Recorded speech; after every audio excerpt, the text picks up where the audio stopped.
Assalamualaikum warahmatullahi wabarakatuh. Perkenalkan, nama saya Vira Pratika Junior Marwandi, Fakultas Hukum Universitas Jambi dengan NIM B1101399, Hukum HAM kelas G. Saya akan menjelaskan hak untuk tidak disiksa, diperlakukan atau dihukum dengan hukuman yang kejam.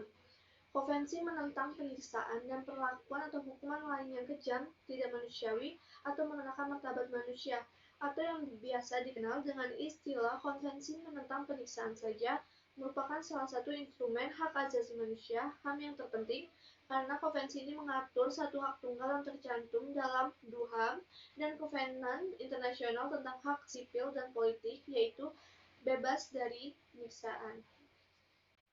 Penyiksaan dipandang sebagai kejahatan serius oleh komunitas internasional, dan pelanggaran penyiksaan adalah bahwa pelanggaran ini tidak dapat dikurangi dalam keadaan apapun, dan melakukan praktik penyiksaan juga merupakan kejahatan internasional menurut Tata Roma Mahkamah Pidana Internasional.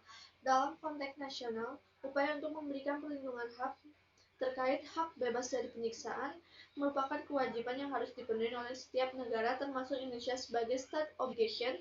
Dalam melaksanakan state obligation tersebut, Indonesia telah membuat sejumlah peraturan perundang-undangan dalam rangka menjamin perlindungan terhadap hak bebas dari penyiksaan.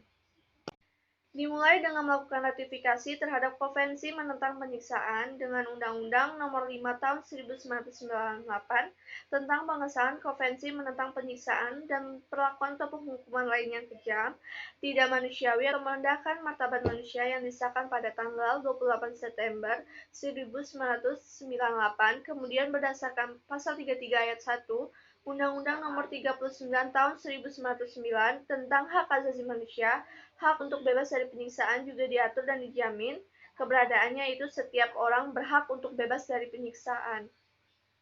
Penghukuman atau perlakuan yang kejam, tidak manusiawi, merendahkan derajat dan martabat kemanusiaannya. Selanjutnya, hak untuk bebas dari penyiksaan diatur secara langsung oleh konstitusi melalui perubahan kedua Undang-Undang 1945 berdasarkan pasal 28G ayat 2, yaitu setiap orang berhak untuk bebas dari penyiksaan atau perlakuan yang merendahkan derajat martabat manusia dan berhak memperoleh suaka politik dari negara lain. Adanya jaminan melalui konstitusi dan ratifikasi internasional terhadap hak untuk bebas dari penyiksaan di Indonesia ternyata dalam tataran implementasi belum efektif melindungi hak tersebut, karena masih terdapat sejumlah praktik pelanggaran. Sebagai contoh, masih sering terjadi kasus-kasus penyiksaan terhadap tahanan atau tersangka yang dilakukan oleh aparatur penegak hukum dalam penanganan suatu perkara. Berdasarkan data dari lembaga penggiat HAM, memperlihatkan kondisi yang masih memprihatinkan terkait masih maraknya praktik penyiksaan Indonesia. Adanya kesenjangan antara keinginan dan harapan untuk mengakhiri praktik penyiksaan atau perlakuan tidak manusiawi dengan menjamin keberadaan hak untuk bebas dari penyiksaan ke dalam berbagai peraturan perundang-undangan, namun dihadapkan pada tataran realitas bahwa praktik penyiksaan masih saja terus berlangsung di Indonesia. Kondisi tersebut tentu saja tidak boleh dibiarkan begitu saja. Perlu segera diambil langkah-langkah strategis untuk mengatasinya. Karena itu, dalam upaya menyusun langkah-langkah strategis tersebut, dibutuhkan terlebih dahulu pemahaman terhadap akar permasalahan dengan mengidentifikasikan faktor-faktor penyebab masih terjadinya praktik penyiksaan Indonesia.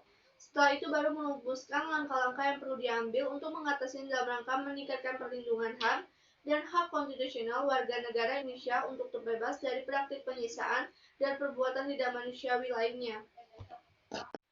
Sekian penjelasan saya tentang hak untuk tidak disiksa, diperlakukan atau dihukum dengan hukuman yang kejam. Hanya segitu yang saya ketahui. Wassalamualaikum warahmatullahi wabarakatuh.